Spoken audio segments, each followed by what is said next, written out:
अस्सलाम वालेकुम जी, मेरा नाम आमिर बिलाल है। नाजरीन, इजराइल और फ़लस्तीन का जो इशू चला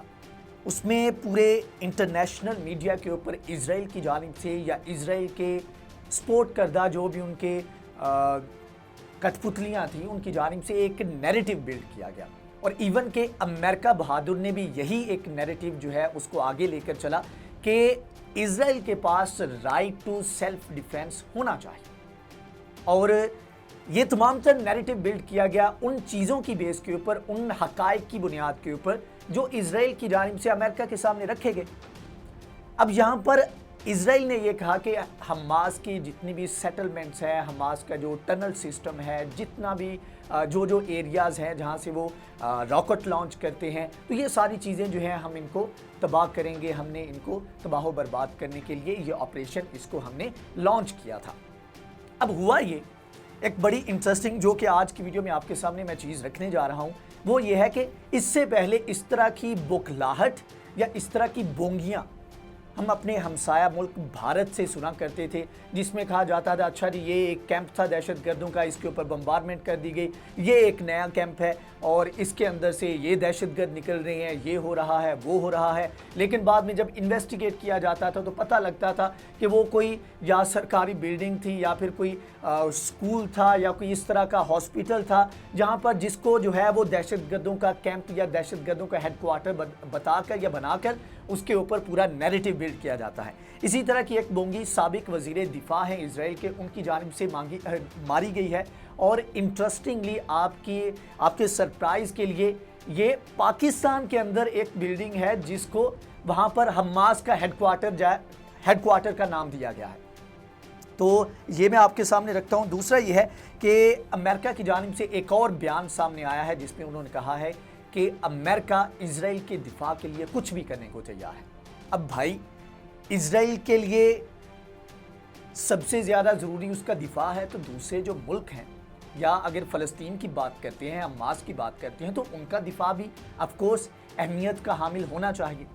अब इजराइल जो है वो दुनिया की टॉप मिलिट्रीज़ में आता है, टॉप 10 में उसका शुमार होता है। दूसरी तरफ इजराइल जो है जिनके पास खाने पीने की चीज़ें नहीं है, राइट टू सेल्फ डिफेंस तो उनका होना चाहिए। इससे ज़्यादा क्या डिफेंस करेंगे? 3000-4000 के करीब मिसाइल फायर किए गए, रॉकेट फायर किए गए, उनमें से 80 to 90% रॉकेट जो है वो फ़ज़ा के अंदर ही तबाह बर्बाद कर दिए गए। उनको जो है वो वहाँ पर उनको ख़त्म कर दिया गया या डिसमेंटल कर दिया गया। तो इससे बढ़ के आपको डिफेंस क्या चाहिए? लेकिन बहरहाल अमेरिका की जानिब से ब्लिंकन ने भी ये कहा है, उसने ABC न्यूज़ को इंटरव्यू देते हुए कहा है कि इजराइल को दिफा के लिए जो कुछ भी चाहिए होगा अमेरिका उसको प्रोवाइड करेगा। तो मैं इसके ऊपर दोबारा अपना वो पहले भी मैं ये एक स्टेटमेंट जो बाइडन की मैं कोट करता हूँ वो दोबारा से कोट करूँगा कि ये सारी चीज़ें जो हैं, जब अमेरिका जो है वो इंसानी हुकूक की बात करता है, फ्रीडम ऑफ एक्सप्रेशन की बात करता है, राइट टू सेल्फ डिफेंस की बात करता है, तो ये तब तक अमेरिका को सूट करती है जब तक ये उसके मफाद में हो। अगर यही चीज़, यही नैरेटिव जो है कोई पाकिस्तान जैसा मुल्क, थर्ड वर्ल्ड कंट्री से कोई मुल्क उठ के या कोई मुसलमान कंट्री बात करे तो उनको राइट टू सेल्फ डिफेंस बिल्कुल नहीं। मतलब यह है कि आप वहाँ पर फ़लस्तीनियों के ऊपर तमाम तर मुजालिम करें और उनके रिएक्शन के तौर पर अगर वहाँ पर रॉकेट फायर किए जाते हैं तो तब आपको मसला है।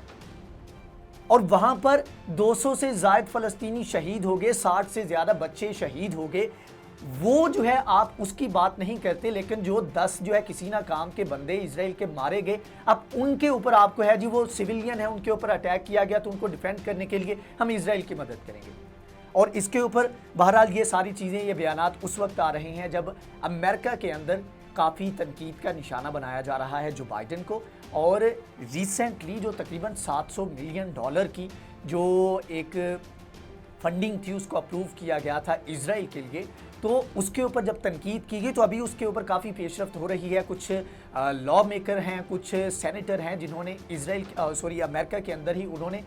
इसके ऊपर अदालत से रुजू किया और इसको रोकने के लिए इक़दाम कर रहे हैं। बहरहाल इसके ऊपर ये बयान फिल वक्त जो है उनका सामने आया है। दूसरी तरफ इससे पहले कि मैं वो जो साबिक वज़ीर दिफा की बोंगी है उसकी तरफ आऊँ, पहले मैं आपको बता दूं कि UN की जानिब से गज़ा एड अपील जो है उसको लॉन्च किया गया है, जिसमें कहा यह जा रहा है कि जितने भी ममालिक हैं, और इसमें तुर्की की जानिब से भी, पाकिस्तान की जानिब से, पाकिस्तान की हम्माद फाउंडेशन है वो वहाँ पर पहुँच भी चुकी है और वहाँ पर जाकर उन्होंने ऑपरेशन भी शुरू किया है। एड ऑपरेशन जो है वहाँ पर खाने पीने की चीज़ें, दीगर चीज़ें जो हैं वहाँ पर डिस्ट्रीब्यूट भी की जा रही हैं। इसके अलावा दीगर बड़ी बड़ी तंजीमें जो हैं वहाँ पर पहुँच चुकी हैं और UN की अपील के ऊपर बहुत सारे ममालिक इसमें आए हैं और यहाँ पर आकर जो हमास के जो एरिया बनता है, जो गज़ा का एरिया बनता है, उसकी रिकन्स्ट्रक्शन के लिए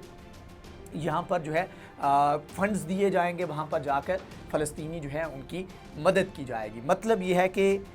एक मुल्क जिससे इतना बर्दाश्त नहीं हुआ और उसने इतने सिविलियन जो हैं उनको शहीद किया,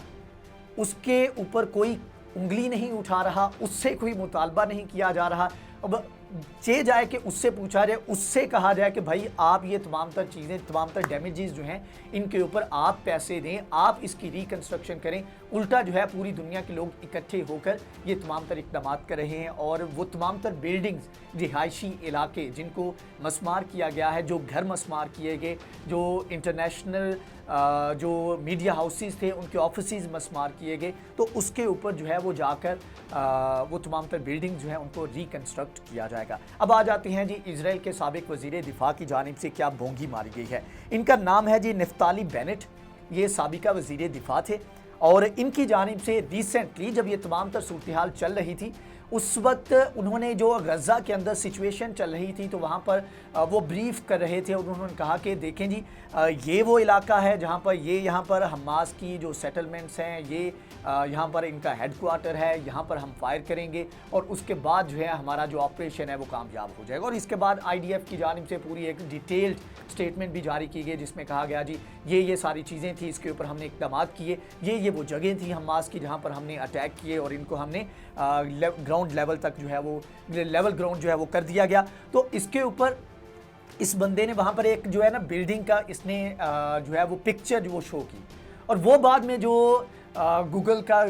थैंक्स टू गूगल के वो क्रॉस सर्च किया गया, इमेज सर्च की गई तो पता चला कि वो पाकिस्तान के अंदर जो है शिफा इंटरनेशनल हॉस्पिटल जो है उसकी तस्वीर थी जो वहाँ पर शेयर की गई और कहा यह गया कि ये हमास का हेडक्वार्टर है गज़ा के अंदर। अब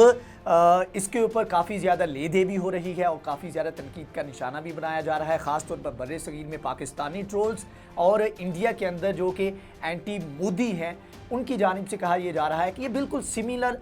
एक पैटर्न है जिस तरह ये हमारे इधर भारत के अंदर बोंगियाँ मारी जा रही हैं, इसी तरह अब इजराइल भी बुंतला गया है और उसकी जानिब से भी इस तरह के ओछे हथकंडे इस्तेमाल किए जा रहे हैं। अब टेक्निकली देखा जाए तो ये जो बिल्डिंग है, जिस तरह अगर आप गज़ा के अंदर या दीगर इलाके जो फ़लस्तीन के अंदर हैं उनकी बिल्डिंग्स का जो कंस्ट्रक्शन जो एक डिज़ाइन है उसको देखा जाए तो उसमें विंडोज़ काफ़ी ज़्यादा आपको नज़र आती हैं, ज़्यादातर ऑफ वाइट कलर में होती हैं। तो ये सारा उससे मतलब कि इस तरह का वहाँ पर स्ट्रक्चर जो है बिल्डिंग्स का वो हमें देखने को मिलता है। तो अगर आप शिफा इंटरनेशनल की, मैं पिक्चर भी इसकी ऐड कर दूंगा, शिफा इंटरनेशनल की जो हॉस्पिटल की जो बिल्डिंग है उसको अगर आप देखें तो इसका स्ट्रक्चर जो है वो बिल्कुल वहाँ के जो स्ट्रक्चर हैं उनके साथ मैच करता है। यही वजह है कि उन्होंने कोशिश की इस बंदे ने कि शायद बेवकूफ़ बनाया जा सके, लेकिन यहाँ पर सवाल ये पैदा होता है कि इस तरह की फेक इन्फॉर्मेशन दे के आपने नैरेटिव बिल्ड किया और उसके बाद आपने बहुत सारे रिहायशी इलाके, बहुत सारे हॉस्पिटल, बहुत सारी इवन के स्कूल, किंडरगार्टन जो है वो आपने वहाँ पर मसमार कर दिए। तो भाई आपको थोड़ी सी शर्म करनी चाहिए और एटलीस्ट मैं तो ये कहूँगा कि अमेरिका को इसके ऊपर थोड़ा सा गौर करना चाहिए कि भाई आप ठीक है अपना नैरेटिव बिल्ड करें, आपके अपने मफादात हैं, लेकिन यह है कि अपने जो आपके स्टांसेस हैं, आप जिस चीज़ के ऊपर आप इलेक्शन जीत कर आए कि इंसानी हकूक़ की खिलाफ वर्जियों के खिलाफ आप आवाज़ बुलंद करेंगे, तो भाई उसका कोई थोड़ा सा भरम रख लें और इस तरह की बोंगियाँ जो हैं वो एटलीस्ट ना खुद मारे ना इजराइल को मारने दें। बहरहाल आज की वीडियो से इतना ही। अगर ये वीडियो आपको पसंद आई है तो इसको लाइक करें, शेयर करें, हमारे चैनल को सब्सक्राइब करें। नेक्स्ट वीडियो में हाजिर होंगे, तब तक के लिए अल्लाह हाफ़िज़।